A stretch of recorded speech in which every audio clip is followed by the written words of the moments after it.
Başla. Assalomu alaykum. 2025-yil 8-avgust Qashqadaryo viloyati Qarshi shahriga Hasan aka xonadoniga o'rnatilgan stansiyaga qarashli bo'lgan gibrid tizimli stansiyasi o'rnatildi. 6,2 kilovatli gibrid invertor bilan 7 ta 715 vatli trenasol akkumulyator panellar o'rnatildi. Umumiy quvvati 5 kilovat panelda. 100 amperchasidan 4 ta akkumulyator o'rnatilgan. Zaminlar qo'yilgan, stilazgan qo'yilgan. Invertor hammasi o'rnatilgan, hammasi bu montaj to'g'rilayotgani o'chirdi. To'g'ri, switchlarni qo'yishsa, uylarga montaj to'g'rilasa, keyin to'g'rilab yana qo'shilsa bo'ladi. Bezasasiz ketiladi. Umumiy quvvatlari shunday, ishlab chiqarishi normal holatda, tekshirib o'tildi. Bo'ldi, rahmat. Endi o'ngirlikda bitta ko'rib o'tamiz keyin. Davom etadi. Davom etyapti. Bo'ldi. Bo'ldi. Qisqasi videoning davomi sifatida aytib o'taman. Bu yerda 5 kilovatli o'ngirlik tizimi o'rnatilgan. Bunga ham xuddi shunday 7 ta 715 vatli trenasol akkumulyator paneli o'rnatilgan.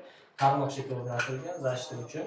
Xuddi shunday Wi-Fi tizimlar o'rnatilgan. Hozir mobilniy приложениyaga ustanovkalarni qilib, monitoringni xohlagan joydan ko'rib turishni ko'rsatib o'tamiz. Hozirgi holat ko'rsatib o'tamiz.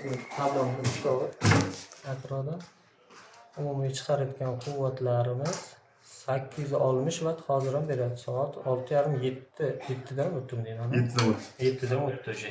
1 kilovatga yaqin quvvat Endi 7 bo'pti. 3 taga.